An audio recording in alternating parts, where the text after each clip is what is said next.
to the Follow Your Vision podcast, where we're going to talk to different businesses throughout time here and talk to them about why they do, what is their vision, what is their why, and see what we can learn from them, what their culture is, how they use technology. Lots of different topics that we'll hit on.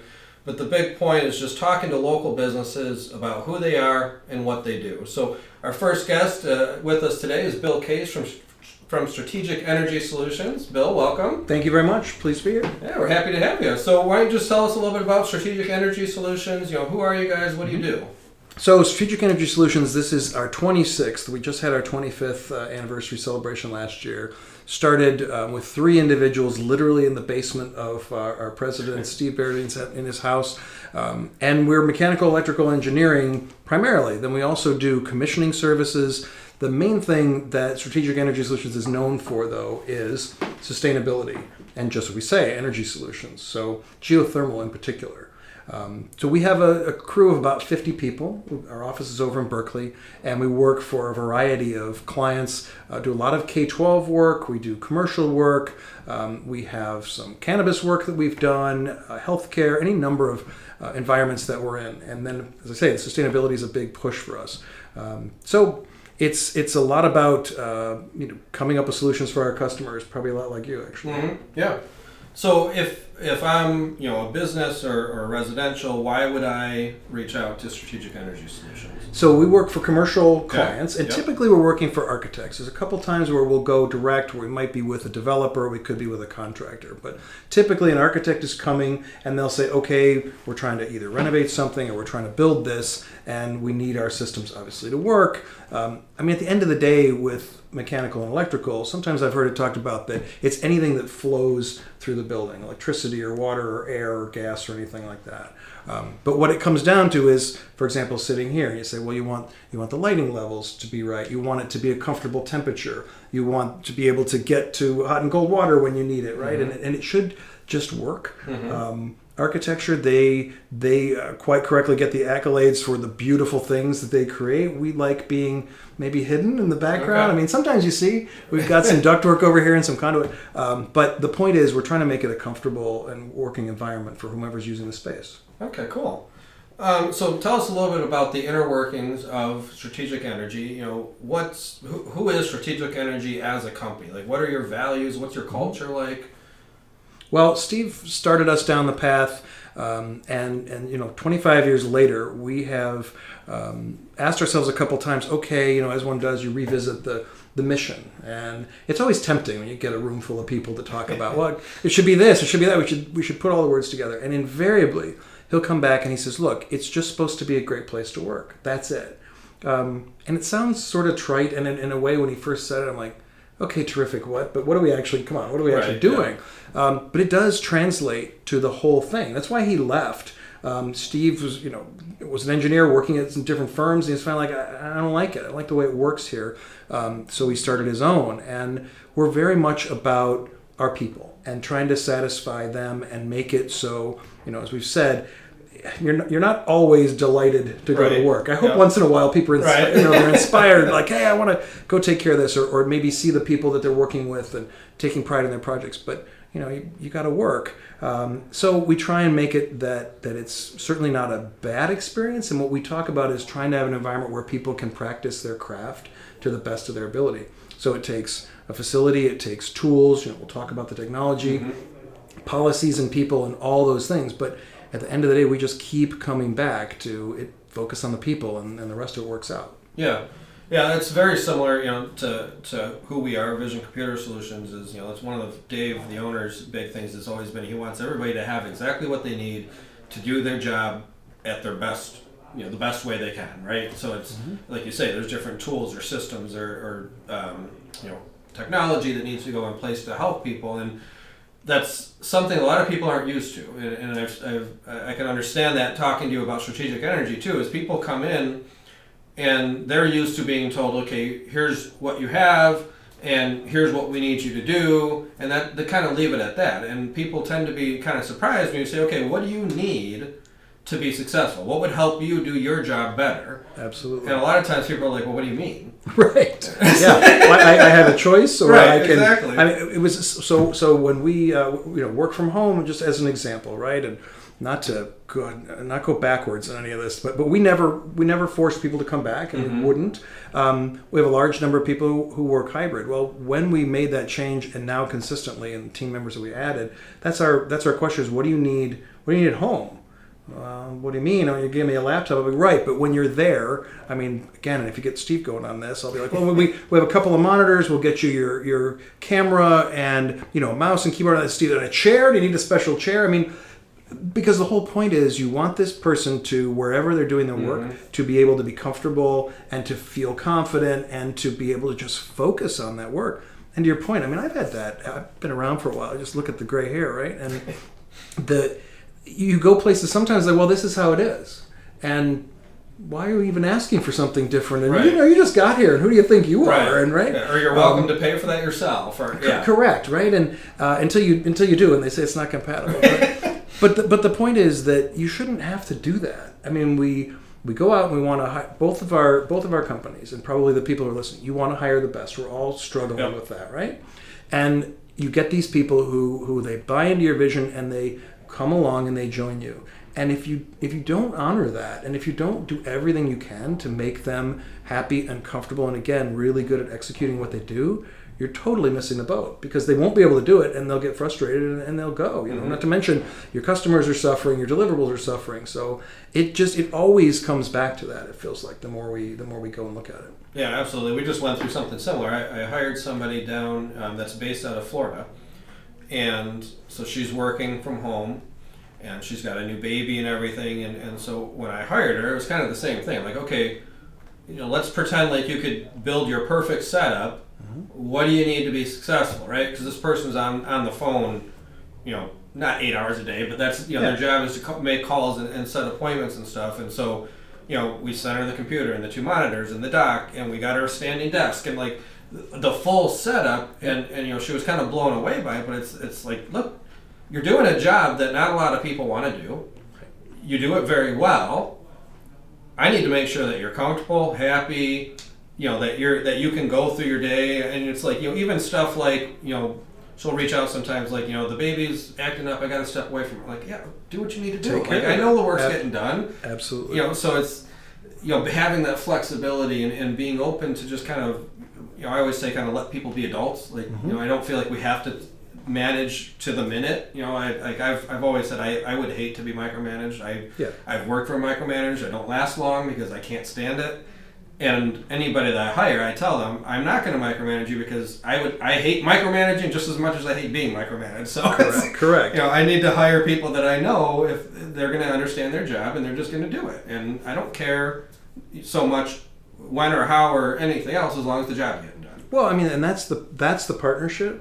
And what you're talking about is trust. Yeah, exactly. At the end of the day, so we tell people, okay, look, you have access to the building 24/7, 365, whatever you need to do. And of course, we ask people, hey, there's something about being available to your colleagues, certainly. And most important, I mean, I think if there's anything that we have to remind people about more, it's like, hey, make sure your calendar is updated. Right. Because if I remember when I started, and I joined the company in an IT capacity, and I guess I didn't say so. I'm the chief of staff now. But so I came in, and I remember a couple of weeks in, something came up. I don't know. I had to show up late, and I sent Steve a note, and I said, hey, I'm going to be coming in, a little late. I'll be there by 10. I just want to let you know. He's like, okay, great. As long as your calendar's updated, whatever. But a lot of environments are that way, where there'd be some people terrified to even ask, could they do that, or they have to get permission and everything else. And one size doesn't fit all, but I think, again, I think our companies are similar. I've had the privilege of working with you guys for a couple of years now, and I love the people that I work with, because I can tell they've got that freedom, and the freedom to think about things, the freedom to try things, the freedom to go get the resources that they need. And so we're the same way. It is very interesting that sometimes people can struggle with that, where they're like, wait, I'm used to more rigor, I'm used to more structure. And so you kind of do that, but you got to be honest about it. There are sometimes people who that isn't a fit for them, and that's okay too, right? But in our environment, we say, look, we've got people, we trust them. In fact, we have a thing called the Big Ten we talk about, which describes some of the things we believe in, and one of those is trust but verify. So I think you're going to get that done by Friday. I just want to check in with you on Wednesday and make sure in case there's any problems. So that's the culture through and through, and everybody has to be willing to play that game, if you will, from top to bottom. It doesn't matter, which way you go. If they believe in that, and with the trust comes responsibility, then it works out really well for people. Yeah. So tell us a little bit more about that's the culture, but what else do you do to help keep people happy and keep people around? I know for us, we've a lot of what we do can be stressful at times, so we try to make sure that we've got plenty of things for people to be able to take a break after a tough call or whatever it is, and play a video game or play some ping pong, different stuff like that. We have a kitchen that we keep stocked. We do lunches for the team every week. What are some stuff that you guys do to help retain the talent that you get? Because it takes a lot to get people. So how do you keep them? It does. I mean, frankly, a lot of what we do is we listen to their feedback as much as we can, and we respond to the very best of our ability. I mean, so I'm really excited that it's been 2 weeks now. We finally added, and in a way it does feel like finally what were you waiting for, but we added our head of talent engagement and satisfaction. And to that point, so we dabbled in all things human resources. Yeah. And when we finally said we're going to get a person dedicated to this, we said, well, the first thing is we're not going to call it human resources because it's not what it's about. We actually went for over a week without knowing exactly what Michelle's title was going to be. And we finally picked those words about engagement and satisfaction. And look, there was some thoughts were racing around in my head like, satisfaction? Well, how far does that go? And I mean, but it's you can't look at it that way. Yeah. You have to assume good intent. So what does it mean? I mean, as an example, that we try and delight people when we can. So we had somebody who's struggling today with their home with an issue, and so literally drove over there and dropped something off at the house for them. We have a commercial kitchen that we put in, and so we have meals at least 3 days a week, and a lot of that is sure it's a nice thing. It's also a convenience for people that it's like, okay, one less thing I have to worry about. Yeah. And what's cool about that, though, about the culture, is we have this huge table that was, the surface of it was recreated from the floor of a bowling alley, not the sticky part you walk up, but the actual lane part. Right. And so it's called the alley, and it's, oh my God, I don't know, I think you can seat 26 people there or something. And it's so cool. My favorite thing is when people are in and we're sitting around the table and just chatting and hanging out, So I think the other thing is that it's about opportunity and growth, and we struggle with this like anybody else. We've asked ourselves, well, what does it look like for a career path, and what does it look like to get somebody to come to Strategic Energy Solutions and be here for hopefully 15, 20 years, right? That's what we want. Well, it's that weird balance between structure, and then we said, well, how do you create structure with only 50 people? Don't I have to be like 800? You don't. Right. Yeah. As long as you define well what the responsibilities are you're asking somebody to be accountable for, and you can demonstrate, hey, when you're pervasively doing this, you're at the next level. And that's what Michelle is helping us with, is formalizing all this stuff. That it's just all about making sure that people have that path and they have that satisfaction, right? Because, I mean, I'm sure you can speak to that in your career. You mentioned it. You work for a micromanager and it sucks, and it's so. Yeah, I mean, I when I think back on my history, right, I bounced around between, I think, 6 different companies the first 5 years I got into IT, and none of them were bad companies, but in every one of them, like I left on my accord for something that that was a little bit better, a little bit of a step up, whatever it was, and I landed here in 2004. So I'm coming up on 19 years here in April, and I actually left here in 2007. Okay. And because I was living 50 miles away at the time. That's tough. Yeah. And so 50-mile drive each way was rough, and especially you get the bad winters. There was times it would take 3 hours to get home.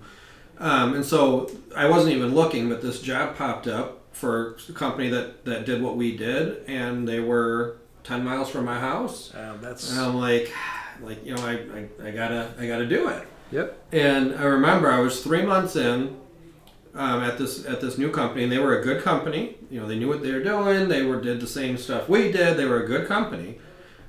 But even my wife, at one point, it's like, you haven't been happy really since you left Vision. Yep. And I said, yeah, it's just not the same. Like, it's not that this is a bad company. It's just not Vision for me. And so I got a call from my boss at the time, and he said, we're getting ready to post for your job. And I said, no, you're not. He said, what do you mean? You're fine. I said, I'm coming back. And thankfully it worked out. And a lot of times if you leave somewhere, that's true. They don't want you to come back, but thankfully, they were open to it, and it worked out. And I started that 50-mile drive again, and I did it for another probably 4 years until we moved out to the Brighton area. So now I cut my drive, quite a bit, but it's when you find that place and you feel like it's just a part of you, and you enjoy going to work. Like I said, like I can't say I wake up on Sunday and I'm like, oh man, I don't get to go to work today. But Monday through Friday, I definitely feel like I could be a heck of a lot worse. Sure, sure, absolutely. If I got to go to work, and because I'm not financially set for the rest of my life, right? Not yet. I want to be able to enjoy my time here. I love everybody I work with. I love the company, the owners, one of the best people, or the best person I've ever worked for. And so all of that stuff plays into it, and that's kind of who we try to be as a company. And I think that's why our businesses work so well together. Because I'll often say as I go out on sales meetings and stuff, it's like, we really want you to come visit our office, and I want you to get a feeling for who we are, because our best relationships are when both of us mesh. Our cultures mesh. Not that we're exactly the same, but if we have similar types of running our business, we're going to get along really well, and we're going to really be able to help each other out. So that's what I've found is when people really mesh with our culture, and I feel like Strategic does. Those relationships are so good. I think you're right, and it's we keep patting each other on the back, but it's but it is true. I mean, you may remember it's been almost 4 years ago that I had you come out to our office, and I talked about the problems I was having with our existing provider. I said I just didn't feel like they really honored the relationship. I didn't feel support, all these things, and it's easy, frankly, no offense, for someone to walk in and promise all kinds of things. Right? Yeah, absolutely. And but there it was. I mean, even to that point, I remember you're like, well, you know what? And if you don't like it, you can cancel the contract. I'm like, what? That was a little bit rare. Right. But I found that working with I don't know if I'll name names. I've got to. I mean, but like Zach came out. Yeah. He wanted to understand what's going on, right? And then Steve. He feels like one of the team. I mean, and because the reason I say this is because it's Grandpa. We lovingly refer to Steve as Grandpa. It's Grandpa. Okay, fine. Yeah, I agree. Well, shout out to Grandpa. He does great work. I think the thing is because I just feel if I say to him, hey, I'm having this problem, and he says, okay, I'm going to go look into it and fix it, then I know it. Yeah. That's all part of what we're talking about. I think in the sense that as you're figuring out structure and as you're bringing people in. If you're not taking advantage of their capabilities and helping them grow, well, then you're also you're shortcutting them, and you're also hurting yourself, because to the extent that they can do that and grow and be that partner to the business, and they're more satisfied, then they just perform better, right? And less things you have to worry about. Like I said, I started out as the IT guy. I've now moved into a role where I'm chief of staff, overseeing the operations basically, and so I get to be involved in all kinds of stuff, right? But I can't do that if other people aren't doing their thing. Right. No, absolutely. Yeah, and that's I started here as a technician back in 2004, and I've just kind of always gone wherever there was the need, and so I moved into I was running projects, and then I was the sales engineering, and then my boss at the time left, and so I moved into his role, and so it's just kind of always been this natural progression. But you're right, because there was always somebody else to pick up whatever I was walking away from. So it's Brian, who runs the technical side now. He's I think coming up on 13 years, and so he was there was a point where I was running the technical piece, and I was very easily able to step away from that because I knew he could just pick it up and run with it and do better than I ever did with it. So having those people definitely makes a huge difference, and being able to grow. And it's like you said, sometimes in a small company you think, well, I don't need that structure, or I can only have so much structure because I'm small. But a lot of times it's just, what is that next step for everybody? And it might be, like for us, it might not be going from technician to manager right away, but it might be going from technician to specialized engineer in Azure or Microsoft 365. Absolutely. Or on-premise servers, or whatever it is. You can still grow and get more money and gain more experience, and then as we grow, now you got a team of Azure people that you're running, like different stuff. That's like the whole key, isn't it? So we find a similar thing. So we have, of course, we have people of all levels of experience, but I mean, engineers like your type of engineers, my type of engineers, they're both hard to find. Actually, real quick to one of your earlier points about the number of jobs over, that's kind of the new normal, that people jump around and they go different places, and it's it's expensive and it's hard and it's disheartening personally when people take off. You have to make the effort to make it worth staying where you are. I mean, this idea, I run into people like, I'd be grateful to have a job. I'm like, that is so foolish. And I don't want to work for you, by the way. But the energy that you get out of it and the benefits that you get. So we have, for example, some of these, I'll just refer to them as less experienced engineers, right? And we have started now sort of a program where we'll say, okay, we have lead engineers on our projects, typically a lead mechanical and a lead electrical if it's got both disciplines. So now we're saying, well, instead of automatically going to the senior experienced person, let's put this other person in as lead. Now, don't screw it up. You've got to make sure they have the support underneath. Absolutely. So they're getting that experience, and I mean that's what they want. They're like, yeah, let me try, let me fail safely, let me learn, let me grow. I mean, there's a person in our organization called Emily. She came into our organization familiar with our industry, but not steeped in the way we do it. And I mean, she is such a model because she's just hungry for knowledge, always asking questions, always following up, always, yes, I want to try, I want to do it, but smart enough to say, okay, I'm about to get out of my depth. Let's make sure that something doesn't go wrong, right? So I hope and I believe that she is experiencing a very satisfactory and a very, encouraging and even inspiring, strong word, experience in her career. And of course we get the benefit that it's like, wow, look, okay, so we used to have this much oversight or whatever, and now she's just taking off. Right? So it is such a win-win, to use that overused term, I guess. But my eyes have been open because I've seen those environments where there's your box and get in your box and stay in your box. And frankly, in technology, that's a temptation, right? Because well, you're the Windows Azure guy and girl, and that's what you do. And well, I'm kind of interested in in AWS. No, you have to do. It's very foolish, and it's not satisfying at all for them. You've got to offer that for anybody. It applies to anybody who's listening to this. Absolutely, yeah. I mean, we do. Everybody in our company does 1-year plans, and that helps us to kind of see where do people really want to go, and what are they focusing on, and what's their training. I mean, we're actually, you don't even know this yet, we just decided to hire a brand new position within the company, an account management position. Okay. So today, that is kind of a hybrid role between somebody who does the account management, Max, he does the account management and he does the, anything that sales for anything that one of our clients needs, right? Yep. We wanted to take the account management piece and separate it from the sales piece so that the account manager is just 100% focused on helping our clients improve, right? Yep. We want them to be like they are an employee of the client sitting in our meetings, sitting in our company. So, and a true customer advocate, right?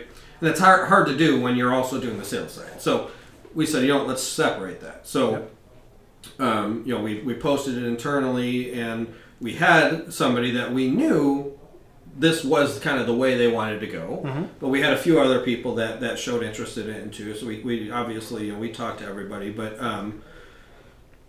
doing those 1-year plans really helped because we knew we had one person who had this on their plan long term. Okay. You know, I really want to kind of get into more of an account management role. So that person is now going to be moving into this account management role as soon as we can backfill them on the service desk.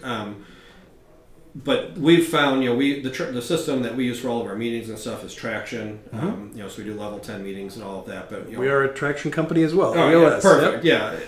You know, and then so we do all of that, and then you know, through all of that, we've been able to kind of find, okay, here's somebody that's really interested in cybersecurity, right? So let's put a path together to get them more training on that and everything. You know, here's somebody that is really interested in account management. Okay, as soon as we have a role for that, this is somebody that we should heavily consider for that. And so it kind of helps us for planning and really just knowing where everybody wants to go, because ultimately you want people where they're happy, and that's Absolutely. you know the old term that you always hear, the right seat on the bus, right? From Jim Collins. And sometimes that changes for people. You know, Sure. They might come in and their right seat might be X, but as they learn more about the company, as they grow, as they change, they think the right seat for me is Y. How do I get there?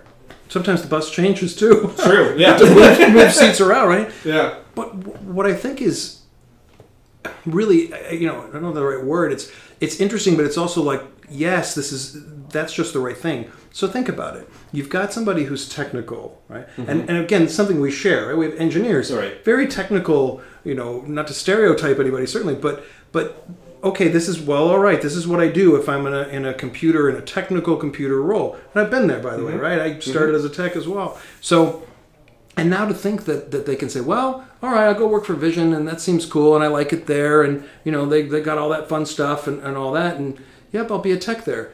But imagine when it's like, wait, I could do something completely different and apply that, right? So in our world, that's a similar thing where when we get people involved in business development, for example, or being a leader of a particular platform. So, for example, geothermal, and we say there's new legislation around it, and there's new systems around it, and we have to grow our people. We can say, here's a person who's an incredibly accomplished, you know, licensed engineer, and we're giving them that opportunity to step into that role where, of course, they're still doing that. They still have, but the ability to bring so much more to it.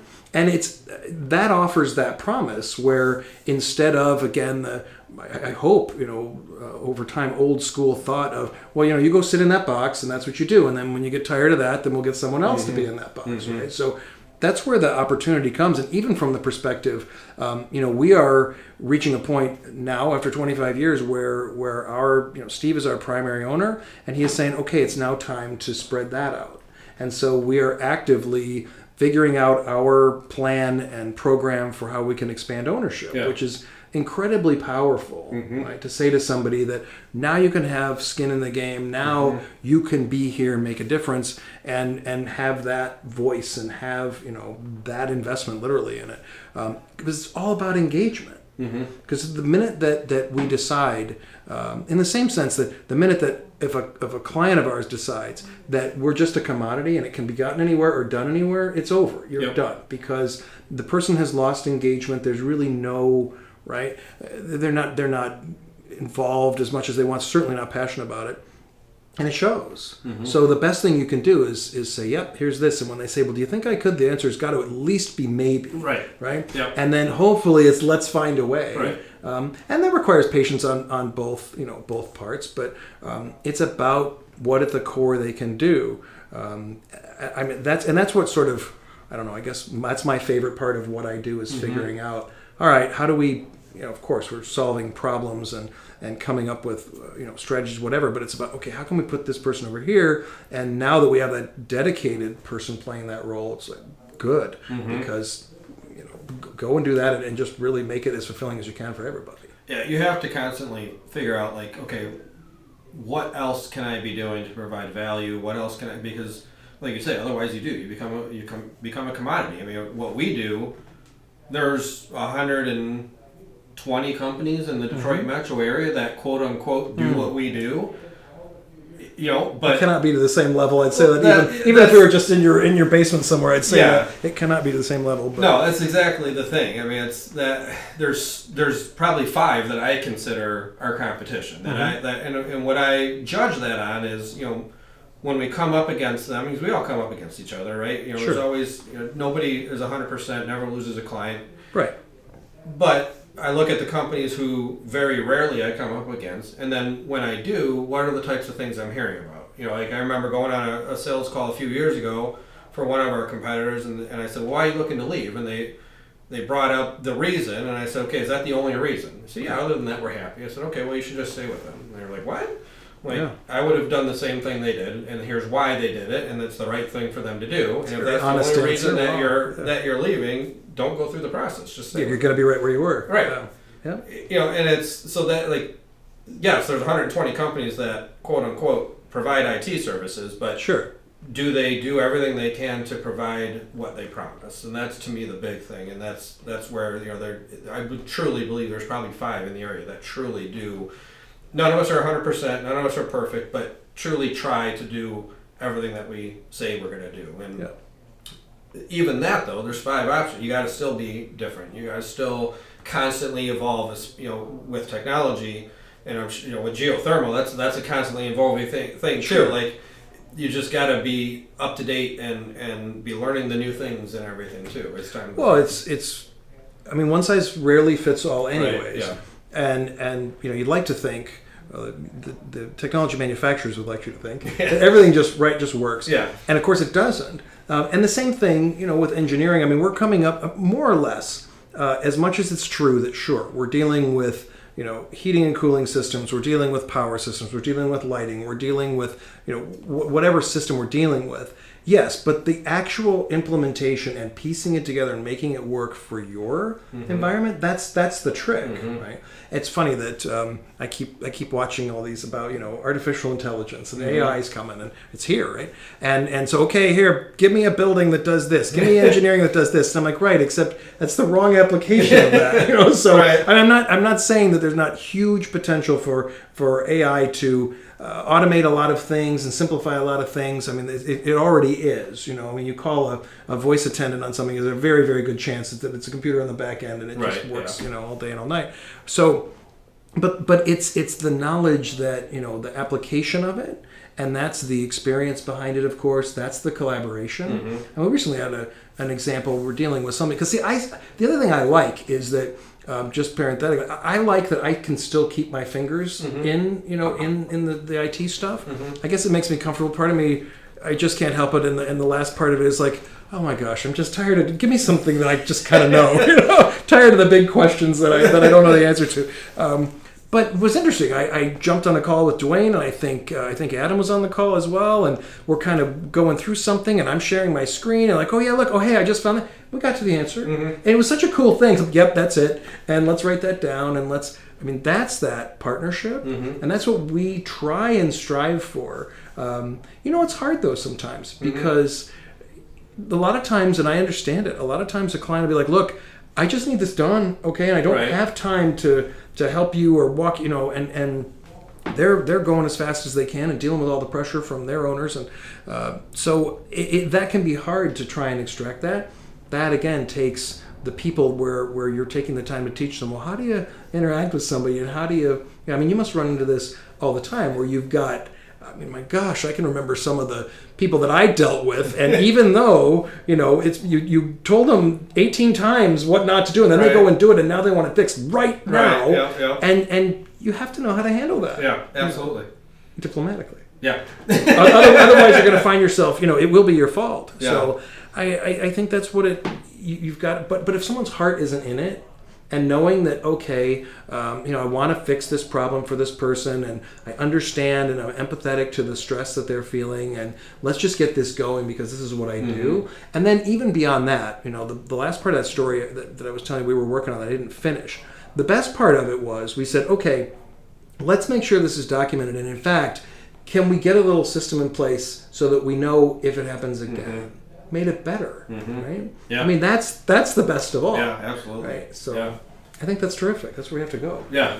Yeah, we are a very process driven company. I think one thing that benefits us is our owner is not technical. A lot of companies that do what we do, like it's somebody like me who was a technician that says, yeah, I can run this business, right? But there's so much that goes into running a business that most technicians don't really understand, right? Right. But our owner is, he helped run a family business in automotive before, coming and joining Vision back in the company was started in '95. By his son. He joined in '99. But so everything he does is process. Is there a process for that? We're doing something new. Is there a process for that? And so documenting all of that, constantly looking at those, changing them anytime something changes, that's what really leads to that documentation piece and everything. Sure. Because you got to document your job. We've always said, anybody here should be able to walk out today and somebody else should be able to walk in and do their job. Like that's, to me, that's you're doing your job well if you can easily be replaced. Not that you're going to be replaced, but anybody should be able to. I should be able to go on vacation for 2 weeks. Sure. And when I go on vacation, Brian fills in for me, and he can do everything that's like I'm not gone, right? Right. So, and same thing when he's gone, I'll fill in for him. So, having all of that documented, having that training in place, testing those processes, all of that is a big piece of it too. It's interesting though that I think people might incorrectly think that. Correct me if I'm wrong, but your point about someone should be, able to do your job, be replaceable. The point is stepping in and assisting. Yeah. Right? Because you cannot. I had a less experienced engineer that was struggling a little bit, and we were talking, and I realized that this individual was trying to basically write down everything, mm-hmm. and I finally, it kind of occurred to me, and I said, wait a minute. I said, we don't really have cookbooks here. We don't have recipes. I mean, it doesn't. I guess to the extent it's like, pinch of this, pinch of that. Right. But so yes, those processes are crucial, and you've got to understand them. You need to know how to work the things. But it's all about the judgment, mm-hmm. and those are the people that you mm-hmm. hire, and those are the people that, mm-hmm. that I hire, right? Because it's where you can come in and when the process gets to a question mark, and well, here's the intent, and for whatever reason, it's not quite doing that. Right? I don't care what Microsoft says. You can't just click next. Right. It just doesn't always do it. And you have to know, well, okay, if that's what's going on, right? And the whole substance. That was the experience I had the other day when we were troubleshooting this issue. It's like, well, it's got to have something to do with this. It's got to have something to do with that. And you work your way through it. So I agree with you 100% that people should be able to carry on for others mm-hmm. and serve their team and be able to help the company along.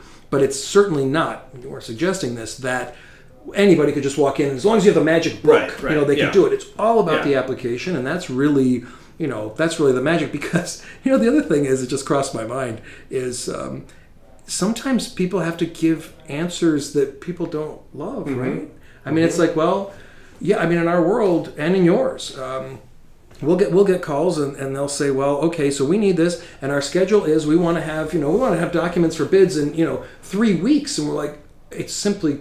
I'm sorry, we simply cannot do that. Whether it's our workload or whether it's just the scope of that, we can't mm-hmm. possibly honor that mm-hmm. and come up with a proper solution at a time, whatever it is. Well, people don't like to hear that, mm-hmm. right? And in your case, it's like, well, yes, this is offline, and we're doing this, and here's all this, but it will not be back for 8 hours. Mm-hmm. It's like, I can't do anything better than that, right? Yeah. And those are sometimes really tough conversations, but you have to approach it right. You have to, be transparent. You have to be vulnerable. You have to, be empathetic. Mm-hmm. And then I think most of all, you have to demonstrate what you can do. Yeah. Right. And so it's true. We can't get this done in 3 weeks. Now, why are you trying to do that? Because it's impossible to get equipment right now, and we have to get it ordered. Why don't we try and do a pre-purchase mm-hmm. equipment plan for you? We can figure that out without going through the whole design. Okay, great. Mm-hmm. I mean, I can't get this system to work. Well, I really need this. Okay, maybe we can give you a way to get that temporarily, right? And that goes, I keep going back to it just because I just feel like my eyes have been opened so much recently with all the work we've done around our talent that it all comes back to the quality of the people. Yep. And if you treat people well and if they are engaged, then they'll do that. They'll just naturally, because they're passionate about it. You know, they want a solution as much as you do. Yeah, and it goes like it's internal, but it's also external. Like it's funny you say, like I just had this was we recently onboarded a new client, and part of that was we had to transition them off of the previous company's internal cloud to public cloud, Tricky. Right? And that makes it tough because the whole point that companies will have their own internal cloud is because it makes it hard to leave them, right? That's right. You have to go through this transition. That's why we don't do that. We do public cloud because we don't want you to be stuck with us. We want you to work with us because you like working with us. And if you want to leave, they're in Microsoft Azure now, so they can pick one of 10,000 Microsoft partners in the U.S. So, but I remember I got a call leading up. It was like the last week of January. We have to be off of them by January 31st at midnight. And so I said, I'll talk to my team, see if that's possible, but we're not going to jeopardize the solution and the quality to make that happen. So I went and I talked to my team, and they just said that there's just no way that February 3rd is the absolute earliest. So I had to go back to them and say, look, we just can't do that. But again, it's okay. Why? Yeah. Why do you have to be off by January 31st? Well, we don't want to be double billed. Okay. I said, okay, I won't bill you. There you go. Now you're not double billed. I'm not jeopardizing the solution. Right. And we'll get you done by as soon as we can the right way. Like we can't not do the right thing though here. So absolutely. Isn't that funny though? You asked the absolute right question. Yeah. Well, why? What's going on? Yeah. We don't get double billed. Okay, easy. Yeah. Right? I mean, sure. That's. I don't know. I'm just thinking about life in general. My goodness, about I got a couple of kids, and I mean, my wife and I have been so surprised sometimes when you just ask the right question. Yeah. It's a really simple solution to something that heretofore was a total disaster. Mm-hmm. But that's about taking time and listening and partnering with your really partnering. Yeah. I think with your clients. And man, it's tempting not to do that sometimes because I'm doing my thing and I'm focused and I'm whatever and I don't know what's going on, but I know I have to do this thing, and you can't look at the big picture, but you have to stop, and it takes time and it takes some of that discomfort. But I mean, I imagine, well, you were transitioning over, but what a great message that was. Mm-hmm. That okay, and if something comes up in the future, we'll figure out a way. We're in this together. Right, I guess exactly. Is the point. Exactly. And we try and do the same thing because, to your point, there's lots of other Microsoft partners. There's a lot of engineering firms out there, and the only way to differentiate yourself is, we believe, demonstrate our core values, which is smart work, care, and hustle. We want to get things done right. The care is the biggest one. That's what always comes back. And that's the little things like returning an email or a call. Yep. We believe a lot in this concept of an upfront contract, which is two things. It's what's going to happen next and when. Mm-hmm. And as long as you have that, then okay.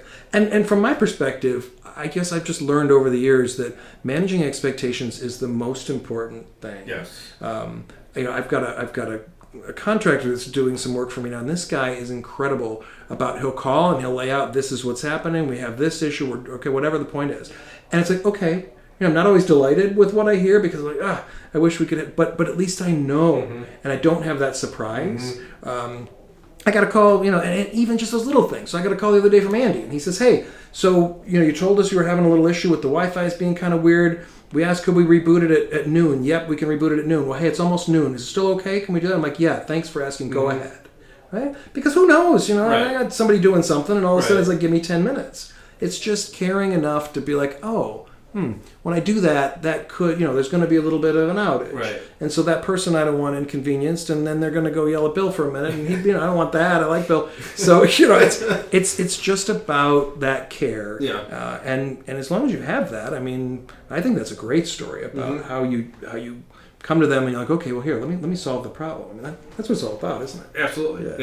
Yeah. It's just, to me, trust is so big in everything that we do, in personal life and in business, everything. And I think you can tell pretty quickly if a company, if a person that you're dealing with is being transparent and being honest with you, or if they're trying to, sell you something type of thing, right? And so to me that's huge, and you know, it's what we tell everybody here. Like just be honest with everybody. Like sometimes you got to give people bad news, and you know we can help you with that. But ultimately, you just got to be honest and tell them the truth. Yeah, maybe they don't want to wait to get whatever the server back up or whatever it is. But if you give them a realistic expectation, you're much better off than telling them it'll be up in an hour if we know it's going to be 4 hours. Like, Absolutely. You know, and that all comes down to what solution do they have in place for the backup, and so that's something that should have already been discussed with them, and they should already know what to expect as far as being their downtime and all that kind of stuff. But when it's happening, a lot of times it's just okay. Like, yeah, I know that, but I need to be up now. And it's like, okay, well, I get that, and we're going to do everything we can to do that as quickly as possible. But here's what your backup solution says, and so. Here's your expectation. We're going to do everything we can to beat that. You know? Absolutely. And then in the meantime, I think it's, because in the thing about IT people, because remember, I was one of them too, right? Still am. And so you always have. You can decide whether or not to do it, and you got to be really careful. But you always have that trump card to say, well, I'm waiting to hear from the vendor. I'm waiting to hear from Microsoft. Right. I'm waiting for Amazon to get back to me. And wow, is that really an unsatisfying answer for everyone, yes. Right? I mean, and to your point, sometimes that is just the truth, right? Yeah. And we had that come up, but what I liked about it when that came up some time ago, it wasn't anything too terrible, but it's like, okay, well, we're trying to push this through. Okay. In the meantime, I figured this out. In the meantime, I can do that. So to your point, I mean, it's like we've had something really bad happen, capital RBH, really bad happen, and now. You say, well, okay, this is what it's going to take to get everything back. But let me ask you, is there something you need right now? Because I could probably reach in and get that and get you back up and going. Yes, I need that computer over there going because I need this person. Like, terrific. We'll prioritize it. Instead of just being that person where... Because frankly, at the end of the day, you're relying on somebody for a service. You're kind of at their mercy. I mean, right? Yeah. And it's only to the extent that they will push for you and fight for you. And in our world, that's things like, hey, if we're having an issue with a piece of equipment, then, sure, I suppose we just, it's an equipment issue. It's not a design issue. We laid it out right. And I don't know, maybe they installed it wrong. Maybe. But if it's like, okay, we're working with the vendor because we're trying to push to get that sorted for you. We're offering this. We're offering that. I mean, and it, I don't know, just personally, it just feels so much better that I'm like, okay, all right. I know that they're trying to help at least. And that's what really matters to me. And that's why I keep, going back to that person company because I need help. Get rid of the finger pointing. Get rid of the not my problem. Like that's exactly. I hate that. Or somebody says, like not my job or not my problem. The owner of our company will take the garbage out. Absolutely. Like, is that his job? No, but he's if he sees the garbage is full, he'll take it out. Like it's the same thing with client. Like maybe I can't control that, but I still want to help you. Absolutely. Get to where we need to get to. Like regardless of whether it's totally under my control or not. It's get rid of that, finger pointing and nope, I can't do that. I didn't tell you, like just what's the end result we need to get to? Let's work together to get there. Well, some of that is just, servant leadership, right? So we use design software from Autodesk, of course. And so several years ago, I had this team and they were, working in mainly because the Revit 3D software really hadn't, come in mainstream yet, at least for us. And anyway, so they're doing this stuff in CAD, and it's going to be late because they've got to get these drawings up there. They've got to send them out. And I said, well, I can move around room names. So if you think about it, maybe you've seen a drawing. I'm sure you did with this building. Right? You see the drawings, and each room has a little tag in it. I'm like, I know those have to be moved around, so there's nothing said. I can do that. I know how to do that, right? So like, okay, Bill's doing all the room names, and it just became this long running joke. But the point was, and it. It's like, okay, well, at least it's something that I can do. And it's something that, I can help with. And it's something to show that, I'm part of the team. And so that's what's so crucial. You're right, the finger pointing. And then it gets into this really interesting point, though, about, and I was actually having this debate earlier with somebody today about this whole idea of, like, the idea of highest use versus no menial tasks, if you will, right? So this idea of, well, should this person be performing that task? Now, we're not talking about there's no one else to do it and it's we have to do it. Should they be doing that? If you say, the argument was, well, if you say no, they shouldn't. Well, does that mean because you're like saying the task is like menial or something? And the answer was no. It's just that, if I'm somehow, actually this happened, if I'm in a surgery suite, and when I was younger I thought maybe I'd go into some kind of medicine, and fortunately my son is going to instead of me. I'm a proud dad. But when I was in that room, the surgeon needed to be doing the surgery, and I needed to be observing, right? And it didn't mean that my observation didn't have value. It just meant that was my highest use at that point. And if he had just come over, right? So it's this interesting thing where that's that nuance of understanding that, look, there's nothing that's beneath me, okay? But there may be things that and not even me. There's nothing that's beneath you, but I may need you to focus on this because you're capable, right? Yeah. So now you're doing the sales and marketing thing.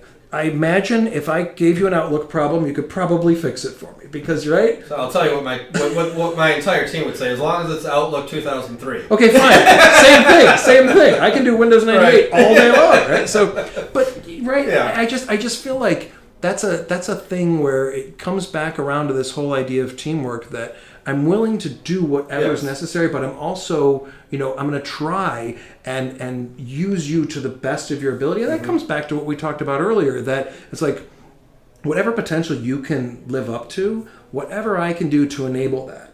That's what I want. And that's what we do when we bring in talent. And I say that word very intentionally because it is talent, and we also hire for talent, right? There's this debate about hiring for skills or hiring for talent. What do I mean? Well, you can train me to fix computers. You can train me to fix even the latest version of Outlook. You cannot train me to be on time. Right. You cannot train me to be a ballerina. It will never happen, right? I mean, it's just, sorry, it's not going to happen.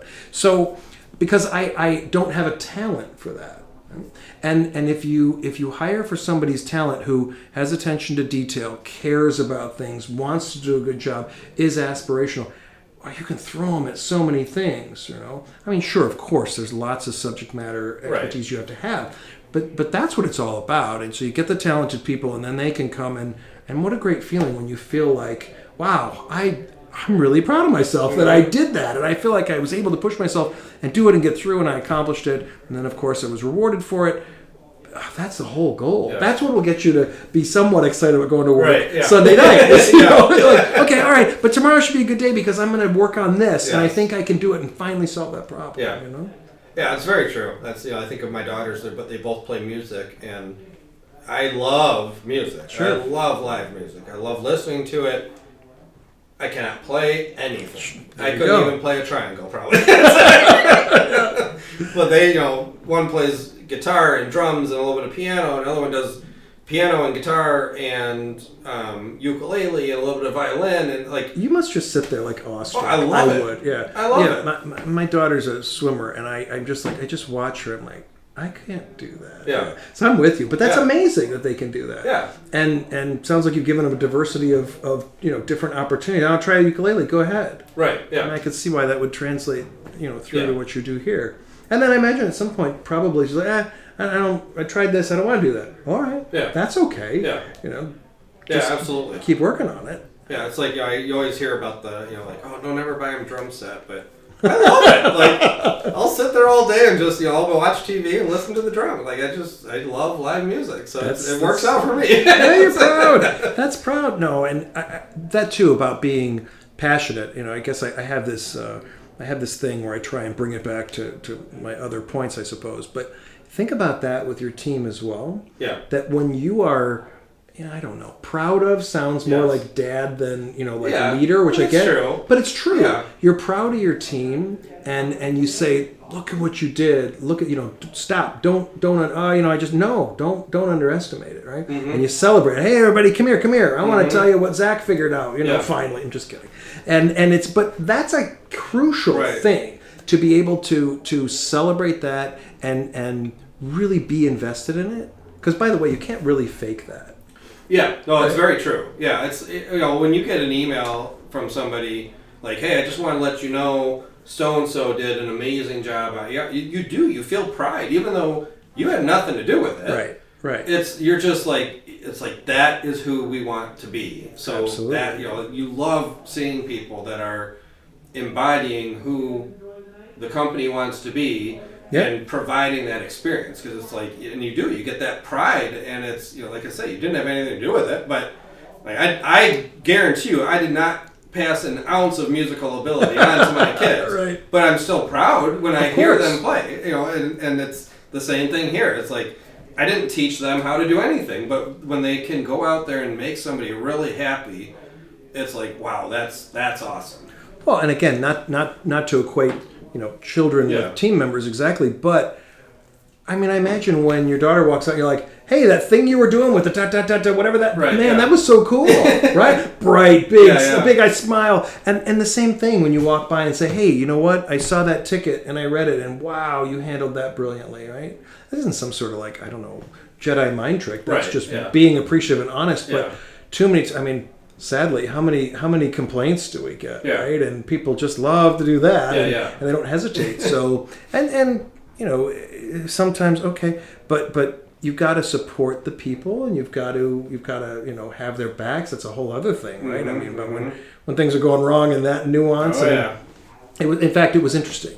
I'll tell you this quickly story that so I got an email from one. Now I didn't mention this earlier, but so we've been with Vision for almost 4 years, which is almost my entire time at the company, that Strategic Energy Solutions, but it's always been sort of this hybrid thing where Vision handled like the infrastructure, the network stuff, the whatever else, but I handled most of the day-to-day just because, I don't know, I'm used to it and couldn't let go. Whatever. Well, finally, I'm to the point where, and Steve is like, hey, dude, I need you to focus on a couple of these things, knock it off. So we made the full transition over, right? And look, again, transparent. It's not going to be 100% seamless. Right. It just can't be. They're used to walking over and like, hey, Bill, can you do this? And I just do it, right? Mm-hmm. I mean, so they have to make a call, and it's going to take maybe 10 minutes instead of right now. But anyway, so I got some feedback from a team member, which, frankly, I misunderstood in retrospect.